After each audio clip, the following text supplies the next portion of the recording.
Hello and welcome to the two-man power trip of wrestling. My host, JP John Poz, with me again, a very special guest, the former MMA coverage leader for ESPN, now covering the Atlanta Falcons. Of course, he's now the author of Say Hello to the Bad Guys. Great book about the nWo, Mr. Marc Raimondi. Marc, welcome back. How you doing? What's up, man? How are you? Very good. What's going on in your world? I know you are keeping super busy these days. Very busy. So in the last few months, I have changed jobs. I have moved to the other coast. I went from LA to Atlanta, and I now cover the Atlanta Falcons for ESPN. All the while, still working on this book about the nWo, which comes out in March. Pre-orders are available now, by the way. And yeah, it's been a big change, but I mean, I love football, and I'm covering my first training camp in 18 years. First time I've covered a training camp since 2006, and it's different, but it's a lot of fun. And the Falcons are a very interesting team with Kirk Cousins as the new quarterback, and some of the draft controversy, and they have a pretty decent looking offense right now. We'll see what the rest of it looks like, but yeah. And how about this? I'm writing about the nWo, right? I've been working on this book for 3 years, and where was WCW based? Atlanta, and now I live here. It's crazy how things work out, how fate works out. I was also born here, which is also kind of crazy. So it's my whole life is coming full circle, and I'm supposed to be here in this moment, talking to you, John Paz. So yeah, that's where we're at. That's right. Damn right. As far as the book, tell us all about Say Hello to the Bad Guys, because I know this is, like you say, a 3-year journey, but Yeah. obviously lifelong fan. So it's maybe a journey since 1996, perhaps. Absolutely a lifelong fan. I mean, some of my earliest memories of just my life are watching wrestling with my dad and with my grandpa in New York. That's where I grew up. And WCW was something that I think because I was a WWF kid, right? Because I was from New York, I was from Queens, and that was what you were watching if you were a kid from Queens who was born in the '80s, like I was. I was born in '84, and I think it was in the early '90s when I first started to, I guess when WCW first got on my radar. And I remember, staying in the early '90s, Ric Flair, of course. I remember the Great Muta. I remember Jushin Liger, those matches with Brian Pillman. Those really drew me to WCW because it was very different than what you could see in the WWF, which was basically all a bunch of bodybuilders, giant guys. And WCW was providing a very interesting alternative that I was definitely attracted to. And that from then on, I watched both. And to be honest with you, I tried to watch as much wrestling as I possibly could. I mean, I was like obsessed with it. Um, and then the mid '90s happened, and everything changed. I got a little older. Wrestling started to appeal to more of an older audience, and then you had the nWo. And I remember being in Queens. It was the summer of '96. I think I was 11 years old, and I was attending a day camp in Bayside, Queens. Shout out Bayside. And I remember coming to camp the day after Hulk Hogan turned heel and formed the nWo with Kevin Nash and Scott Hall. And it was what everyone was talking about the entire camp, from the counselors to the campers to everyone else. And it was the biggest thing. It was just like there was a shock there. And it really was like, I mean, viral didn't even exist at that point because there really was no internet at that level. There was certainly no social media, but that went viral. That is what everyone was talking about, and it changed the course of, to me, wrestling history. And to go even deeper, I feel like it changed the course of America on a bigger scale. And I go into a lot of that in the book. So true. Everybody was talking about the Hogan heel turn. That was just gigantic, because you think about wrestling at that point, 96, like it was still had a popularity, but not until the NWO did it really get that second boom period after the Hogan era boom period. Again, thanks to Hogan, but this time obviously as the bad guy. Then, which obviously leads to the Attitude Era, the Monday Night Wars, which was big at the time. But man, the NWO set the whole thing off, set the whole thing in motion. Without the NWO, there's no Stone Cold Steve Austin, Rock, all these guys. So the NWO set it off. 100%. I couldn't agree with you more. And you have to wonder, like, if that never happened, let's say Hulk Hogan never turned heel. at Bash to the Beach '96. What is the trajectory of the professional wrestling business? I really don't know. Does it reach that peak in the late '90s? You know, does the Attitude Era ever even happen to that level? I mean, where are things now? Does WCW still exist? You know, it's like that was really a such a domino to fall, and you could see why Hogan wouldn't want to do that, right? Because the boos were coming, and you know the Hulkamania stuff, and the red and yellow, and the eat your vitamins, say your prayer shtick was not working the way it was in the mid '80s. But let's be honest, he was still a cultural icon in 1996 before he turned. He was still hanging out with Shaq, and he was still a worldwide, the biggest name worldwide in wrestling by far. And he could have milked that for years longer, and who knows what would have happened. But he decided to take a little bit of a risk, and because he was so darn savvy as to what the fans wanted, what was he really knew how to capture the zeitgeist, so to speak. And it was obviously an ensemble cast, but his wherewithal to see where that storyline was going, or at least have a vision for where it could go, and how cool it was going to be. And for him to kind of come in and say, I'm the third guy, I'm going heel finally. It was a stroke of brilliance, and it was risky. And how many wrestlers have had two, basically like two lives, two different characters, where they both lasted for like almost a decade, doing both characters. Not quite with the Hollywood Hogan, but to be the top guy in the industry as a babyface and then a heel, and then to revolutionize the industry as a babyface and then a heel too. It's a testament to really just how incredible Hulk Hogan was. I know that he's getting some bad press lately. I understand that, but you have to give credit where it's due, and he certainly deserves a lot of credit. Man, it's crazy. Probably the best babyface of all time, maybe the best heel of all time. I don't think there's ever been a guy who drew as much money as both. You know what I mean? Usually there's Yep. one, you draw well, but man, did he absolutely killed it. And WWF was the household name. Everybody knows WWF. Like when you think of wrestling, you think WWF or now WWE, but you always thought that. Then all of a sudden WCW came out of nowhere with Hogan and just destroyed WWF almost to the point of putting them out of business thanks to the NWO. So man, the significance of Hogan and the NWO is can't be overstated, I don't think.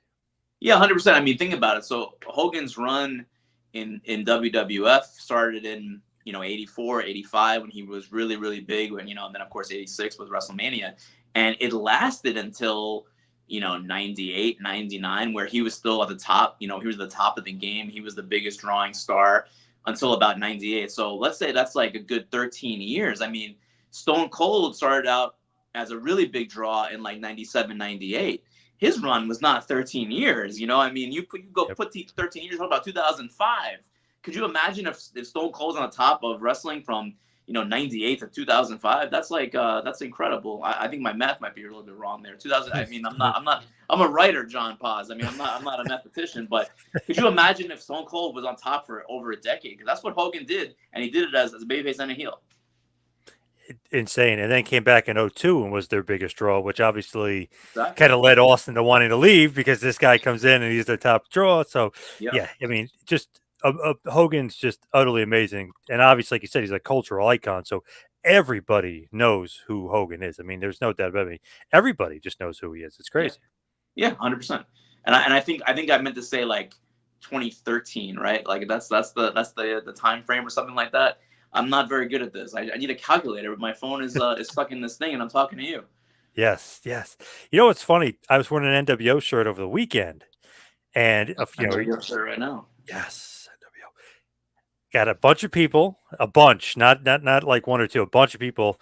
NWO for life, too sweetie me and stuff. I was like, man, we're in 2024. The NWO is still as over as ever. You go to concerts all the time, you see NWO shirts.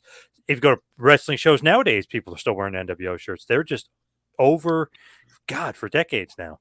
I mean, so I have some great stories about this. So when I was first starting to do the book, I went down to Clearwater, Florida, and I stopped by Hogan's Beach Shop down there, and I grabbed an NWO hoodie, and I just bought one for myself just to have. And it became something of like I would wear it when I traveled to UFC fights or any work trip that I was going on at the time, because I would travel a lot. I'd be on an airplane every 2 weeks, every 3 weeks, depending on what was going on in the world of combat sports that I was covering, and I wore it to the airport. It was just kind of like my airport hoodie, and man, it's like I swear 85% of the time someone said something, and there was one crazy occasion. So I'm flying from LA to Newark, New Jersey for a UFC card. This was last year, 2023.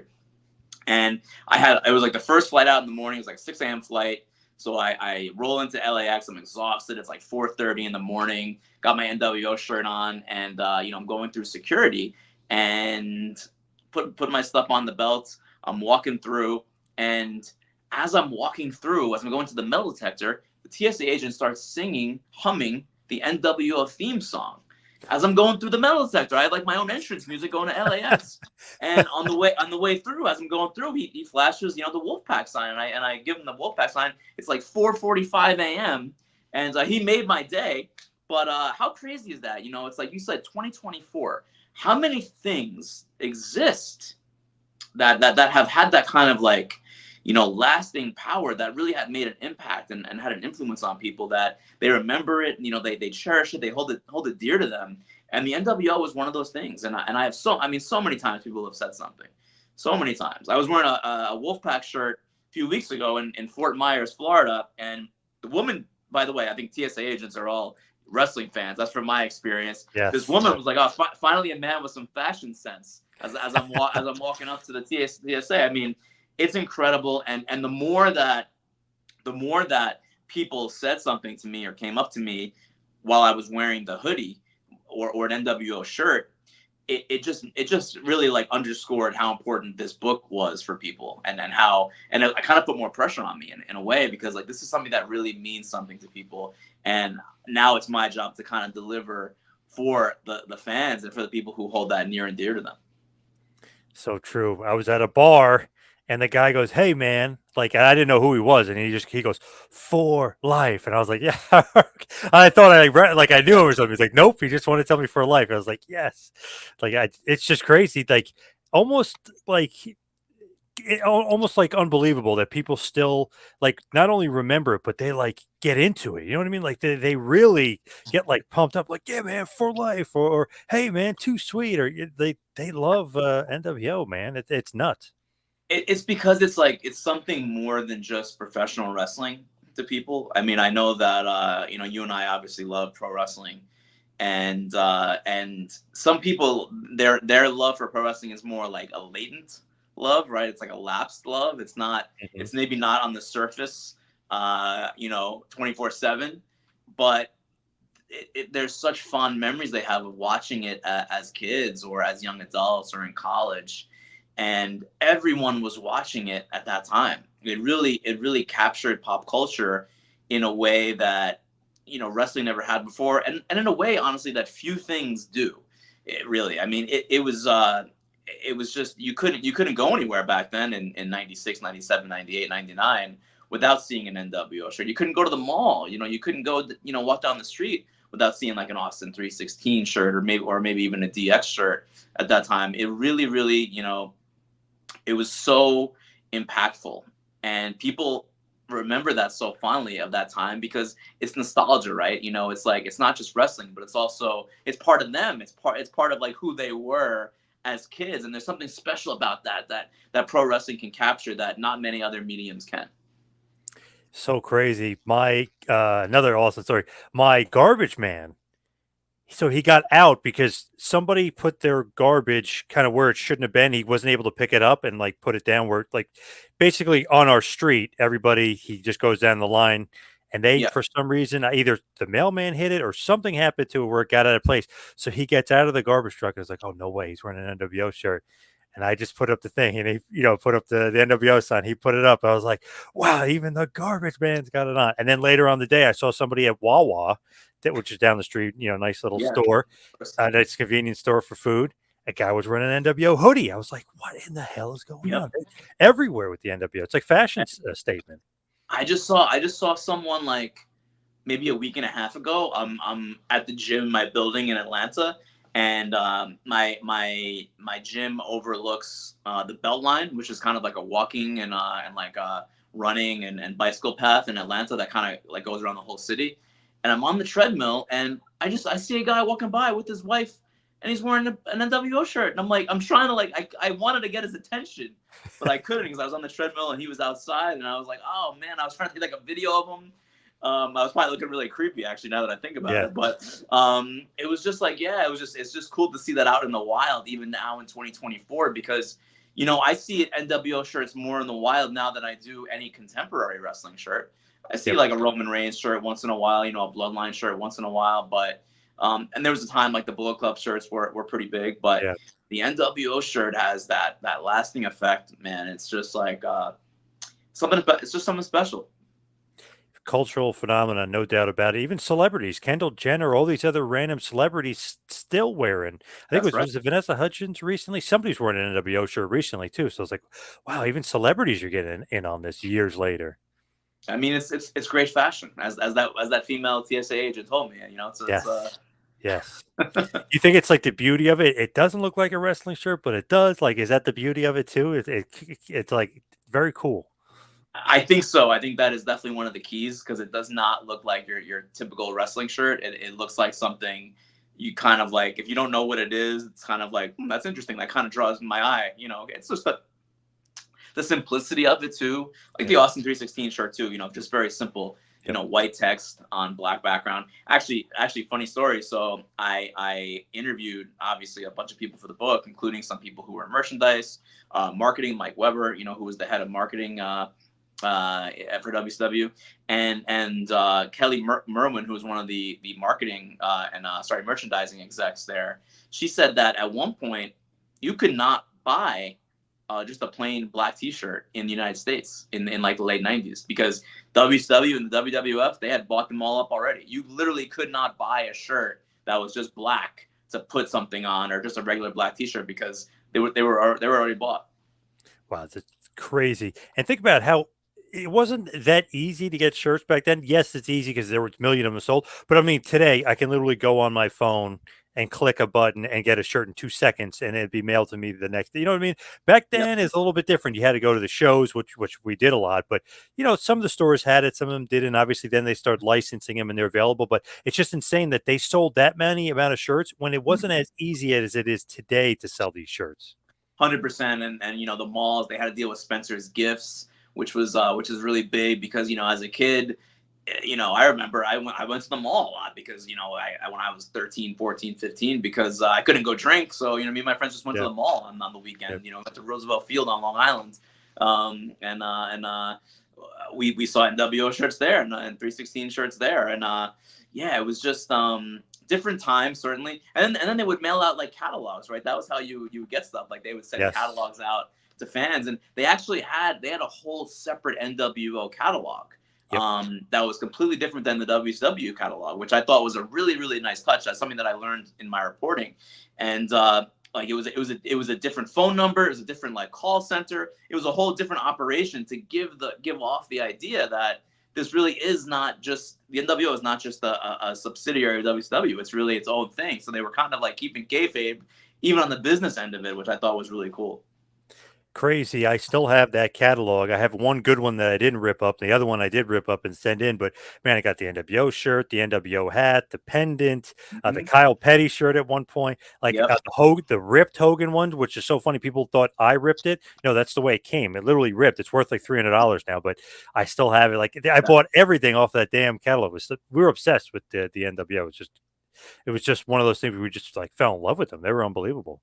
it was just so different than anything else that was going on, not just in wrestling but also on television, right? It was really something that like kind of like the '90s, the mid '90s was kind of like this counterculture revolution, like this kind of like I mean anti-authority, almost anti-social type of vibe, like it was very edgy and gritty and grungy, and the NWO just kind of like rode that wave and took it to the next level.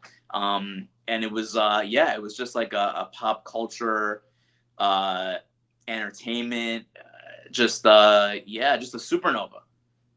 Sometimes they film it in black and white. Sometimes they do that different camera angles, which I know they do a lot now, but back then they didn't do much of that, where they're Mhm. talking here, they're facing them here, but then the camera is also shooting them this way. I mean, a lot of innovative stuff, just the way they shot it, how they shot it, the quick cuts in and out, Yep. then them doing the spray paint, then them spray painting the belts. Like everything about them was just so cool and so different. Plus, then you thought Hall and Nash really invaded from WWF, which made it even cooler. Hogan turns heel. That just puts it way over the top and makes it mainstream and makes, my parents are talking, oh, Hogan's a bad guy. What's going on? Like everybody was into it. It's just one of those things where you can't duplicate something like that. You can't because the time is so different. Social media and the dirt sheets are so prevalent. I don't really like that word, but Yeah. the wrestling media breaks a lot of stuff, and everyone kind of like knows the insides and outs, of the industry already. And we just didn't. It wasn't like that in '96, right? We just didn't know. We didn't know what was. A lot of people. I'm sure people were reading, the Wrestling Observer newsletter. Dave Meltzer and Wade Keller at the Torch, and maybe they knew that Scott Hall and Kevin Nash were going to show up, because if you were reading those newsletters then you would know. But the vast majority of people were not doing that because it just didn't. I mean, how do you even get that stuff? Again, it's like you said, there's no internet at that level yet, and it was just I thought you brought up a great point about how they shot things differently, and it was really innovative in the way that they did certain things. And that's a lot of like Neil Pruitt. Shout out to Neil Pruitt for that production. And one of my all-time favorite angles, I guess, or even just because it was like not even just an angle, but they dedicated a whole show, was at Disney MGM Studios, where they had that attack on Yeah. WCW, where it was Hall and Nash and Hogan, and of course everyone remembers the Kevin Nash throwing Rey Mysterio into the trailer, but it wasn't. It was actually way more than just that. It was something that you just never saw in wrestling before. It felt so real, so much so that people were calling Disney, saying what the hell's going on over there, thinking that there's something like some crimes are being committed on the Disney lot. Mickey Mouse, was getting beat up or something, but it was just so different than what you would. The WWF was like, it felt very cartoony at that time. The Goon was wrestling, and like TL Hopper, and we had all these like Yeah. the Body Donnas, Skip and Zip.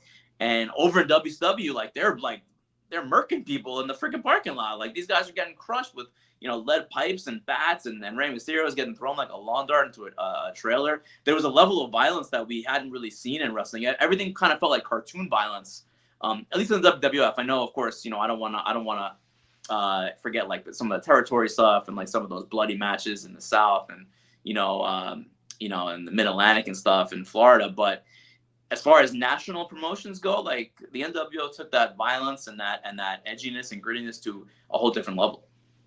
And there was a sense of realism too. Like they're Scott Hall, Kevin Nash. I mean, they're using their real Yeah. names for the most part. It just seemed like it was much more based out of realism than some of the other Dungeon of Doom, if you will, that WCW had before. Oh God, yeah. I mean, Dungeon of Doom was. I mean, yeah. It was definitely different. It was definitely different. It was it was something that it was like the NWO was something that really required everyone to be clicking on all cylinders. And what I mean by that is like, you had the talent, right? You had Hogan, Hall, and Nash, and those guys are incredible performers, incredible talents, right? Hogan was the established star turning heel, which gave him this new freshness. And then Hall and Nash were just so cool and so charismatic and funny and irreverent, just the perfect people for that time period, right? For the mid to late '90s, Hall and Nash, like they were just cracking jokes and making insider comments and crapping on people on the mic and being funny doing it. But then you had like Eric Bischoff and Kevin Sullivan. I know your pal Kevin Sullivan, and their creative vision too. So it really required like everybody. Neil Pruitt, as we just mentioned, like the production staff, to even like the logo. And I have a great story about how the logo was made too in the book. So it was really just like and they didn't really even know at the time like what they were doing, but the end product was so brilliant and so genius, almost by accident at times. But that's just how it was. That's just what happened, and that's sometimes true greatness happens by accident.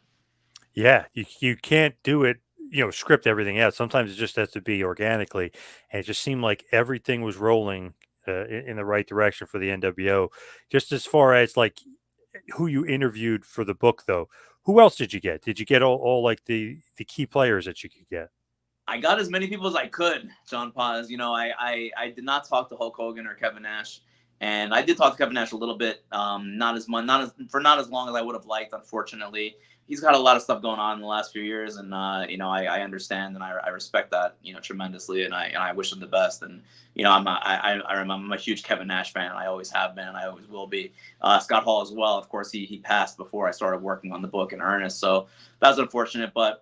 I talked to a lot of people, and I talked to like about 100 people, for the book. Wow, And I'm awesome. talking about wrestlers and backstage people, and you know really everyone that I could, because it was such an important. It was. I mean, I wasn't there, right? So I need them to help me shape this amazing story. So I talked to a ton of people about it. Even branching out to people who it touched that were not in wrestling at the time. People who are in other industries, entertainment and music and politics. I did speak to a presidential candidate for this book, so it was again, it touched a lot of people, and that's what the book is about too. It's not just about. It isn't just what happens, because we know what happens, right? We as wrestling fans, we know that story. We know the NWO, but my job and what I kind of took upon, the burden was to tell the story kind of in a different way through the lens of how, again, what the title says, how it changed America. How did the New World Order change America? And that's kind of that was one of my main, if not my main goal, to really show people that may put down pro wrestling, they may not understand it, they may not realize even what they're seeing, but there's pro wrestling all around us. And I think all that started back in the mid 90s with the NWO. I love that too because I feel like like what we were saying before, you almost can't overstate it enough. Just because who knows what would happen to wrestling if the NWO didn't come about? Because they literally set off, of course, the 83 weeks of dominance. Which, if you actually really look at it, it's more like 90 weeks. Then, if you actually look even further, it's it's basically 2 years of absolute dominance. All because of the NWO. And that's over Vince McMahon's WWF, who had, God knows, decades of a lead to on Bischoff and the boys to get there. So I mean, they had such a huge lead. It was almost indescribable that another company could come and knock them off their perch. How did they do it? Literally because of the NWO, knocked them right off the perch. So you almost can't overstate it enough how much they were significant to the wrestling business. Yeah, 100%. I mean, even in like 97 and 98, more 97, when the NWO was red hot in 97, but the WWF was still the name brand wrestling promotion. And there were times where media outlets would something would happen in WCW, and they would play it on the air, or they would put it in the paper or the magazine, and they would call it WWF because that was like Kleenex, right? That Yep. was like Kleenex to tissues, was WWF to professional wrestling. So there still wasn't that brand recognition, and that started to change a little bit in '98 when you had, especially like Goldberg and Sting was hot, and then the NWO was obviously still hot as well, and that changed a little bit. But it was a tough road for those guys. I think people don't realize that because, like you said, how established the WWF was. And if you look even now, it's like it's so hard for like an AEW. They were hot for a little while, but then things change in WWE. WWE gets hot, and then it's hard. It's hard for the second promotion. It's hard for the number two. And WCW became the number one there for quite a long time, and that's, like you said, because of the NWO. It's funny people would say that WWF stuff instead of like that wrestling stuff Yeah, even MMA. I've noticed people will always say that UFC stuff. Like, oh, yeah. you mean MMA? Like that. That's just the way it is. Like you said, oh, hand me a Kleenex. You mean hand me a tissue? Like it's just the way it goes sometimes with people. Yeah, and I do that often actually, that because I feel like if I tell people that I cover MMA, they may not know what that is. So I usually say UFC, like, yeah, I cover the UFC, and then they they know, it's Yeah, on ESPN. They see the three letters, but yeah, it's the yep. name brand. And I think the UFC also took a lot from Vince McMahon and from pro wrestling as well. With the way they promote and so on and so forth. Their whole business model, it seems, is kind of very much parallel to what Vince McMahon and the WWE did. So much so that now that they're the same company. So Yeah, that's how yeah. that worked out. Yes. You know what's crazy too, and I was funny, I was watching an old Pawn Stars episode, and they mentioned Dennis Rodman. They were selling his jerseys at the store, and they mentioned, oh, and he wrestled with Hulk Hogan. And then ESPN, when Rodman was on, they said, remember the NWO on his thing. So it's funny, like even Rodman, who's totally mainstream, just like Hogan, totally mainstream, they always mention his wrestling days. And hell, the guy was on the greatest team of all time, that 96 to 98, 96, 97, 98, all three of those championship teams for the Bulls. The guy skipped practice on purpose to go wrestle and to go to WCW Nitro during the finals, like During the during the hottest finals, period of the NBA. He's going to the hottest period of wrestling to go to WCW to be in the NWO. Crazy. it like that. It's hard to even imagine that, right? It's like hard to that could never happen now. It seems like, right? Like that. I mean, how could that ever happen? You see, Pat Mahomes show up sometimes on WWE, and I think Terrence Crawford was on recently, and they had Yep. Jalen Brunson and Trey was it Trey Young? I think it was. I forget who it was exactly. Yeah. No, it was somebody No. else. Oh It no, was he was a somebody couple else years on. ago. It was Halliburton It was was on. Halpern. Yeah, Yeah. he's a big wrestling fan. He's a big wrestling fan. So, uh, yeah, but I mean, not during the finals. Not like missing practice because he was out and maybe out after Nitro doing whatever he was doing with the boys. But yeah, I mean, just like a moment in time, and not just that, but like I have a great story in the book, and you probably heard this before, and I got some good details about it from people who are involved, but there was that game in the finals between the Bulls and the Utah Jazz, and Rodman and Malone got into this scuffle, and it was largely a work. So there was like some pro wrestling in the NBA finals, which is just blows my mind, Yeah. because and then you see and what I mean by like how you see pro wrestling everywhere is if you know what to look for, and if you know what you're looking at, you could see it in other places. You can see kind of like that manufactured conflict. You can kind of see it, you can see it at a presidential rally, a speech. You could see Yep. it on cable news. You can see it on sports news where you have the conflict, and a lot of it is not really on the up and up, all the time. Some of the most popular sports shows, right, are just people kind of arguing with each other. That didn't exist before, and I see that as very much the pro wrestlingification of this country, where we want as a society, apparently we want to see like these beefs. We want to see these we want to see this conflict. Like the highlights in the news is just not good enough for us anymore. We want pro wrestling injected into our news and to our Yep. sports and Yep. to everything that we do, and into our politics, by the way, also. It's a crazy world we live in right now, but I really believe, and this is what the book is largely about, that because we grew up, whether we were kids or teens or college age or 20s, 30s, we grew up watching the Attitude Era. We grew up watching the NWO. And now it helps shape us. And now we're all adults, and we're all doing whatever we're doing in this world. And we've made it a pro wrestling world based on what we knew, because that's what we knew, that's what we saw, that's what we watched, that's what we consumed, and it had a lasting, indelible effect on us. And here we are. It's unbelievable that the NWO is still like a thing in 2020. Like it's still going strong. I don't know, it's just crazy to me.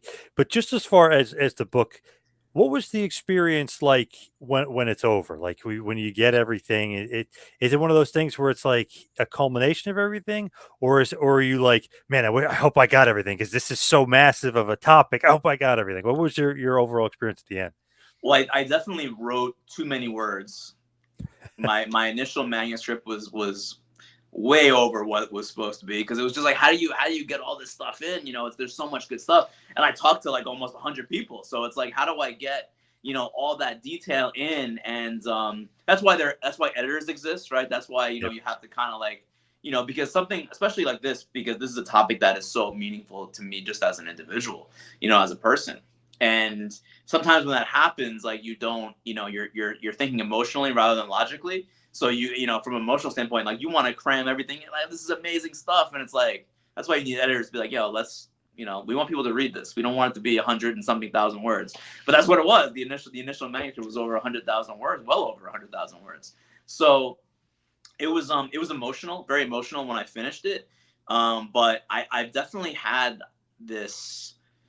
I've definitely, and this is completely honest. Like I've had this from the very first time that, like, from when I first accepted the book, I have had this, like, this feeling of responsibility. This almost burden of responsibility to do right by the subject matter, because it was meaningful to me, and it was meaningful to a lot of other people. As I said, wearing the shirts out, wearing the hoodies out, and having people come up to me, and they do the wolf pack, or they give the for life. And this is something that is, like, part of people. And there's never been an NWO book. I know there's been documentaries about WCW. I know there's been, there's this story has been covered before, but there's never really been a book about it, and a book about why and how it was so influential. And it's a burden that I feel, and I really want people to love it, and I hope and think they will. But it's not something that I took lightly. It kept me up at nights. I mean, it really did. It was something that I took very, very seriously, and I'm looking forward to it coming out. But I'm also kind of like, oh my God, I hope I did right by all this stuff, and I hope I did right by all the players and all the people that were involved, and so on and so forth. Because again, it meant a lot to me, and I know it meant a lot to other people as well. When you initially wrote it, were you thinking like, "Oh, I have to write this because it wasn't covered before," or what was your kind of thought of why you wanted to do it? Well, actually, so here's the crazy story. So it actually wasn't even my idea to do it. Whoa. So Okay. I'll tell you the whole story. So I was in Houston, Texas, and I was covering a UFC fight. This was in May 2021, and I'm in a hotel room. I'm in Houston. I think it was Michael Chandler versus Charles Oliveira, I believe, was the fight that weekend, and it was like a Thursday, I believe. And I'm sitting in my hotel room, and I'm writing an article, UFC related article, and I got an email.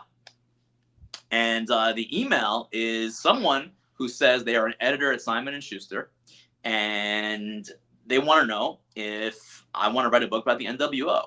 So of course, the first thing that I think is, well, this is complete. This is BS. Like, there's just no way this is real. Like, this has got to be a scam. So I Google. I'm like, what? So the whole thing is that I had written about the NWO going into the WWE Hall of Fame for ESPN. I wrote that article, and I guess this editor, who was real, by the way, after some Googling, I ended up getting on the phone with him. Great editor, Yadon Israel from Simon Schuster, fantastic, big wrestling fan. He's from Brooklyn. I'm from Queens. We talked that day, and we were already, like, vibing about this and how important it was, and that's kind of like how it all started. But uh, I guess something about how I wrote that story about the NWO going to the Hall of Fame. It could have been a very small 500 word, 600 word story, get in and get out. They're going in, hey, great. But I think I wrote like 2,500 words about the NWO, and he read this article and he was like, "All right, this is the guy that I want. I want to do an NWO book for Simon and Schuster. I need this guy because he completely overwrote this story for ESPN. He didn't have to write all that about the NWO, and that's Right. kind of how it happened. And that was over 3 years ago now, and it's been a great partnership with Simon and Schuster and with Yadon, because he's very hands on as an editor. That's, like I said, you need editors as writers. And it means something to him too. It means something to him. And there's some stories I'm not sure if I'm supposed to share some of these stories, but he's been a huge advocate for this book internally at Simon and Schuster. He's worn, like, the NWO shirt around the office, in New York, and it's really been awesome, because when you meet someone who was a wrestling fan growing up, it's almost like you share something right away with them, and you kind of have, like, that bond automatically in some ways. And I felt that with him, and so it's really been a great project. It's been fun. It's been fun, but also scary and stressful. But it's exciting. When you look back at that ESPN article, like you said you overwrote it. Was that just pure passion though? You know what I Yeah, mean? When you think about it, like it was just your love of the NWO. yeah, yeah, yeah. So like when I interviewed Hulk and Kevin Nash for that article. So I did interview them, even though it wasn't for the book. I did have interviews with them, that most of it didn't get seen. But my vision for the article when I was writing it was like, okay, so in 1996, Hall and Nash came into WCW, and everyone thought they were coming down from New York, from the WWF, Yep. to take over WCW. Isn't it incredibly ironic that it ended up that they all went to the WWE Hall of Fame? You know, the storyline was supposed to be that they were invading, so it was almost like art became life, right? Yeah. Because the story was that they were invading from the WWF. Wasn't true. But you fast forward many years later, and they're going to the WWF. So maybe they were working for Vince all along, right? I Yes. mean, like that's Yes. just that was kind of my Yes. vision for Yep. what that was, because it was like these guys were going to battle with WWF like a week in and week out. You know, in reality, the reality was that it was a dirty wrestling war. It was dirty. It was nasty. And they were taking shots at each other, and they did not like each other at one point. But you know, time heals all wounds, and I guess business heals all wounds, and they ended up going to the WWE Hall of Fame. And I just thought it was like incredibly ironic. So that was kind of like the idea and the vision that I went into writing that article with. Um, and yeah, I tried to execute it as best as I could. I just love like throughout the years, even after the NWO, they lose steam, but then WCW tries to do them again. WCW splits them up. They do NW Hollywood, NWO Wolfpack. Mm-hmm. Like they just keep trying to make money off the NWO, NWO 2000. Yeah. WWF brings them back in 2002. Like every book or everybody wants to do their own NWO and try to, recirculate and make some more money off that concept. It's crazy. And then you see so many copies of like invasion angles and stuff. It's just insane. Not only that, but also like that logo gets copied everywhere too, right? Oh Like you see god, that yeah. logo in the most random places. Like I Yep. saw it. When I was still covering the UFC and covering MMA, I was at a gym in Dallas, and one of the fighters was wearing like a rash guard like for jiu-jitsu, and it had like it was 10 Planet Jiu-Jitsu, but it was 10 Planet Jiu-Jitsu with the as the NWO logo. And Whoa. then last year I saw Israel Adesanya's team in New Zealand, City Kickboxing, had a City Kickboxing shirt, and it was the NWO logo, but just appropriated for City Kickboxing. I was like, man, this is just so. And I guarantee people who are wearing that stuff, they have no idea like where it was from or what it is. But it's just like it's become part of like the world. Like it's become like one of the most popular logos I think in the world. And man, I have an incredible story for that's in the book. I found the woman who designed the logo. No one has ever spoken to her before. No one's ever found her before. No one knew who she was. I had to do some like real investigative journalism to track this person down, but I did. And she's in the book, and I have her whole story, and it's one of the things that I'm most proud of about the book. Man, you're like a real sleuth here, getting the real stuff. Look, I mean, I'm a journalist by trade, right? I've done that my entire adult life, going back into college. And I was talking with Rob Wright, who was one of the producers in WCW at the time, and it was like, it was him and like Craig Leathers, and Keith Mitchell, of course, was there too, and Ed Yother. But Rob Wright was there, and Neil Pruitt told me the same thing. Neil Pruitt actually was the one who said, you gotta track down who did the logo, who designed it. And I was like, what do you mean?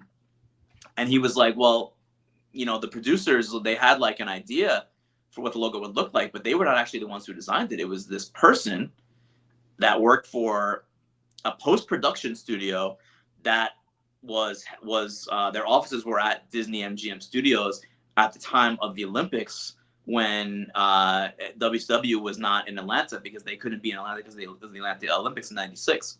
So everything they were doing was out of Disney. Remember all those nitros back Yep. then?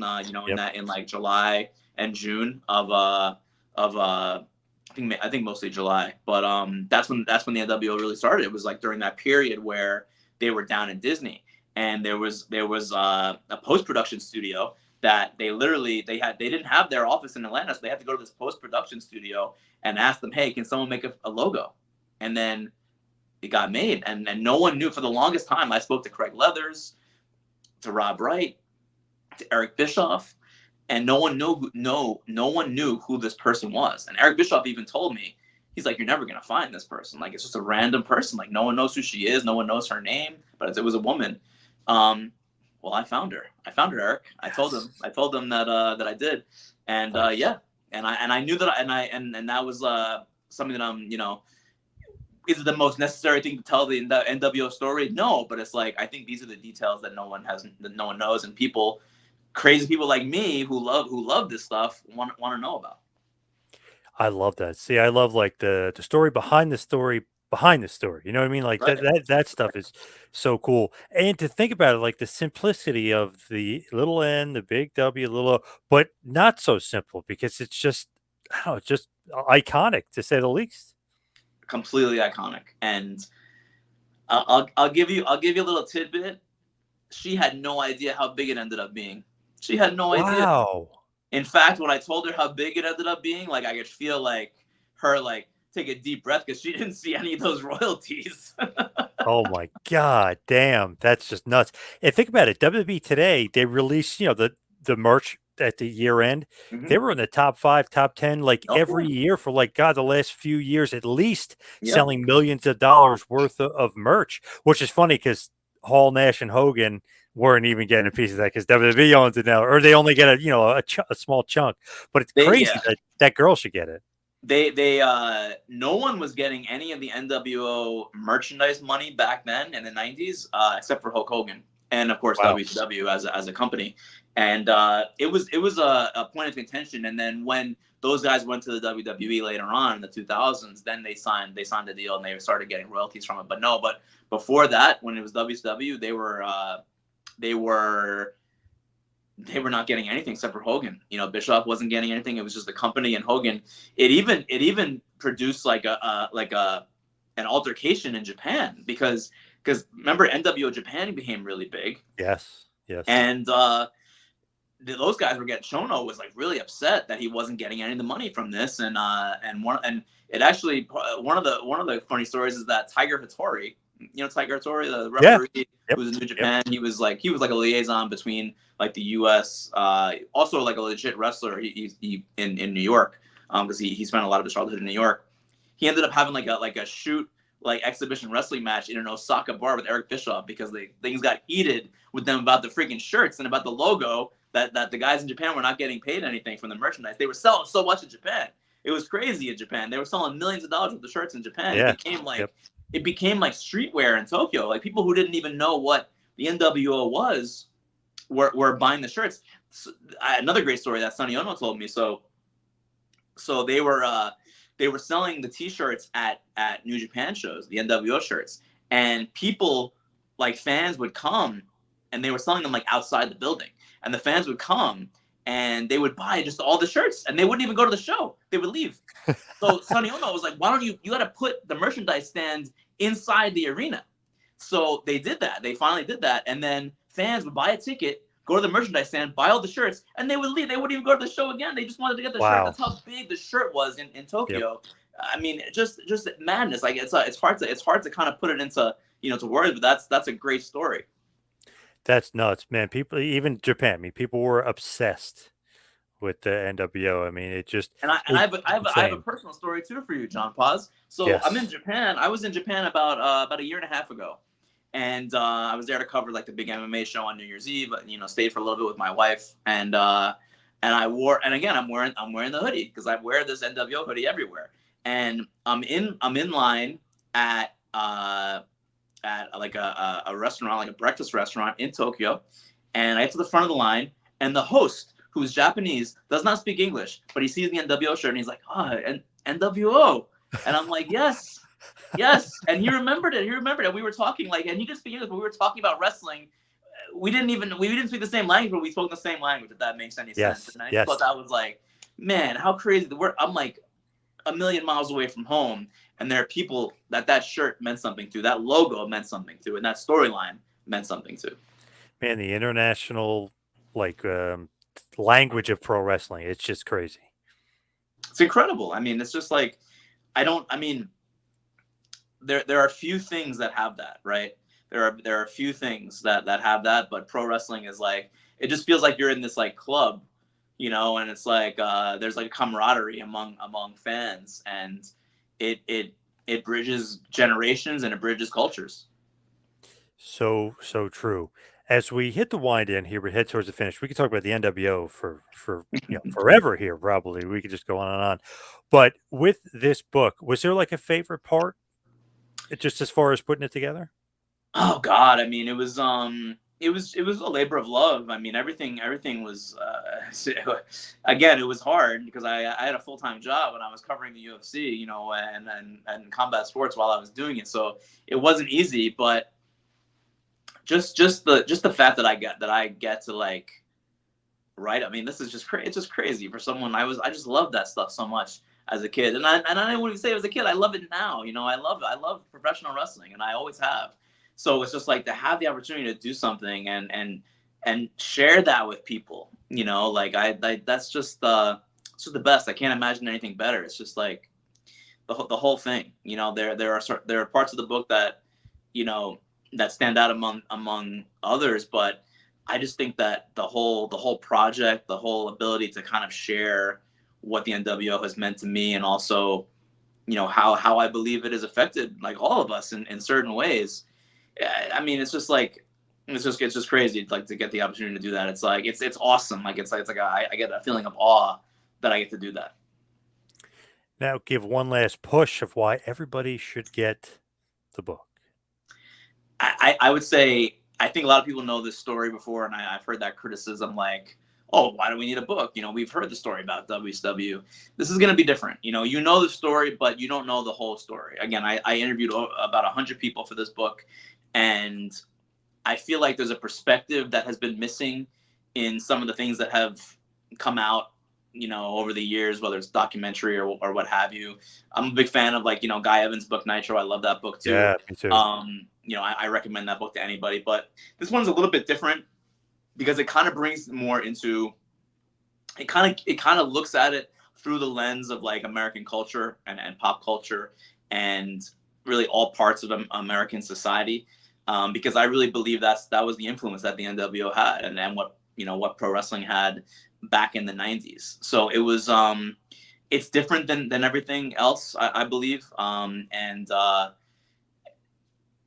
look, I think that I hope everyone loves it. Again, I put a lot of pressure on myself, so I put everything I have into this, and it means it was special for me to do. So yeah, I mean, I guess if you're saying give my last pitch, it's like if you're a lover of pro wrestling, and even if you're not, even if you're a casual observer and you're curious about that time period of the '90s, and how that time period may affect what's going on right now in pop culture and greater America. If you're wondering why Trump is so effective at what he does, when he's speaking in front of a crowd, you may want to take this book and give it a read, because there's a lot of insights in there from people. Like I said, I interviewed a presidential candidate about this. I interviewed sociologists. I interviewed pop culture experts and authors. I interviewed people in music. I interviewed major Hollywood producers. All of them who have had some kind of who gave me some kind of input about what how pro wrestling helped shape this country and who we are. So it's the NWO book, but I think it's also like a book about American culture. It's a history book. It's a yeah. I mean, it's a pop culture like chronicle, and I hope people like it. I talked a lot. I think I might have just said a whole lot without actually saying a whole lot, but yeah, it's been a ride. It's been a hell of a ride. Where can everybody get it? Well, it's available right now for pre-order pretty much anywhere you get your pre-orders. Amazon, Barnes and Noble's website. I think you can even get it on Target's website, which I thought was pretty cool. I saw it on Target. I was like, oh man, that's like Nice. mainstream. Yeah. That's like Target. I go to Target every all the time. So yeah, pretty much everywhere that you get your books, or anywhere that you pre-order books. It's available for pre-order now. It comes out March 25th, 2025, and yeah, I mean, I guess I'll be doing a lot of promotion for it, which is not my favorite thing to do because I don't like promoting myself. So I'm just gonna try to promote the NWO and what it meant, because I'm not a very good self promoter. So yeah, and I appreciate you for having me on, John. Thank you so much. And shout out to you, by the way. You were very helpful with it, helping me get some phone numbers for people and like tracking people down. Can't thank you enough for some of that help, man. Hey, no problem. Anything to help you and anything to help the NWO. That's for sure.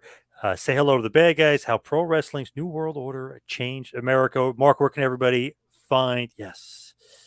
Where can everybody find you as far as social? I'm on X at Marc Raimondi, MarcRaimondi, and I'm on Instagram at Marc Raimondi Sports, MarcRaimondi Sports, and I guess I'm on TikTok, but I'm not sure if I'm putting much on TikTok these days. If I'm gonna be honest with you. MySpace, you can find me Yes. on Friendster, Yes. Love it. Nice. But Mark, LimeWire. I don't even know what are the kids on these days. yeah, who the heck knows? Oh my God. But thank you so much for all the time and NWO for life.